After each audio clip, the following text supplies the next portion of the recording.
Ram Arjun son of Vyjayanthi April 18న విడుదల. నందమూరి కళ్యాణ్ రామ్ కథానాయకుడిగా వస్తున్న తాజా చిత్రం అర్జున్ సన్ ఆఫ్ వైజయంతి. ప్రదీప్ చిలుకూరి దర్శకత్వం వహించిన ఈ చిత్రం ఏప్రిల్ 18న ప్రపంచవ్యాప్తంగా థియేటర్లలో విడుదల కానుంది. ఈ మేరకు చిత్ర నిర్మాణ సంస్థ ఎన్టీఆర్ ఆర్ట్స్ అధికారికంగా ప్రకటన చేసింది.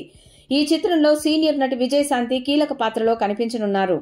చాలా కాలం తర్వాత ఆమె మళ్లీ వెండి తెరపై కనిపించనుండటంతో ఈ సినిమాపై అంచనాలు భారీగా ఉన్నాయి. ఈ చిత్రానికి అశోక్ వర్ధన్ ముప్ప, సునీల్ బలుసు నిర్మాతలు. ఇటీవల విడుదలైన టీజర్ ప్రేక్షకుల్లో ఆసక్తిని రేకెత్తించింది. సినిమాలో యాక్షన్ సన్నివేశాలు అదిరిపోయేలా ఉండబోతున్నాయని తెలుస్తోంది. కళ్యాణ్ రామ్ కెరియర్లో ఇది ఒక మైలురాయిగా నిలిచిపోతుందని ఆయన అభిమానులు భావిస్తున్నారు. అర్జున్ సన్ ఆఫ్ వైజయంతి చిత్రానికి సంబంధించిన మరిన్ని వివరాలు త్వరలో వెల్లడి కానున్నాయి.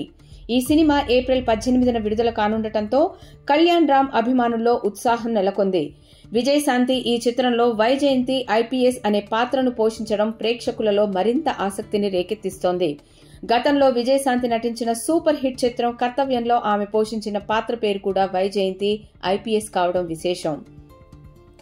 అర్జున్ సన్ ఆఫ్ వైజయంతి చిత్రంలో నందమూరి కళ్యాణ్ రామ్, విజయశాంతితో పాటు సోహెల్ ఖాన్, నయీ మంజ్రేకర్, శ్రీకాంత్, పృథ్వీరాజ్ ముఖ్య పాత్రల్లో కనిపించనున్నారు.